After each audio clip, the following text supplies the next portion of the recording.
Korean glass skin treatment ಮಾಡಿ ಹೀಗಿರೋರು ಹೀಗಾದ್ರು ಅಂತ ಹಲವಾರು ರೀಲ್ಸ್ ಇನ್ಸ್ಟಾಗ್ರಾಮ್ ನಲ್ಲಿ ಬರ್ತಿದೆ. ಡರ್ಮಟಾಲಜಿಸ್ಟ್ ಆಗಿ ನಾನು ಹೇಳೋದು ಇಷ್ಟೇ, ಇದೊಂದು ದೊಡ್ಡ ಸ್ಕ್ಯಾಮ್. ಈ ಸ್ಕ್ಯಾಮ್ಗೆ ಡೆಫಿನೆಟ್ಲಿ ಬೀಳ್ಬೇಡಿ. ಈ ತರಹದ ಬಿಳುಪು ಬರಬೇಕು ಅಂದ್ರೆ ಅವ್ರು ಕೊಡೋ ಕ್ರೀಮ್ ನಲ್ಲಿ ಡೆಫಿನೆಟ್ಲಿ ಇರೋದು ಒನ್ ಇಂಗ್ರೀಡಿಯೆಂಟ್, ಸ್ಟೀರಾಯ್ಡ್.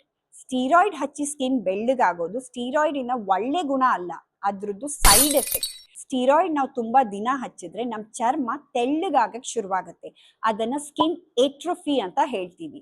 ಅದು ತೊನ್ನು ರೋಗದ ತರ ಬೆಳ್ಳಗಾಗಕ್ ಶುರುವಾಗತ್ತೆ.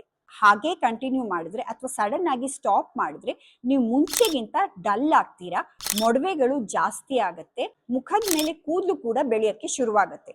ಅದನ್ನ ಟಾಪಿಕಲ್ ಸ್ಟೀರಾಯ್ಡ್ ಡ್ಯಾಮೇಜ್ಡ್ ಫೇಸ್ ಅಂತ ಕರಿತೀವಿ.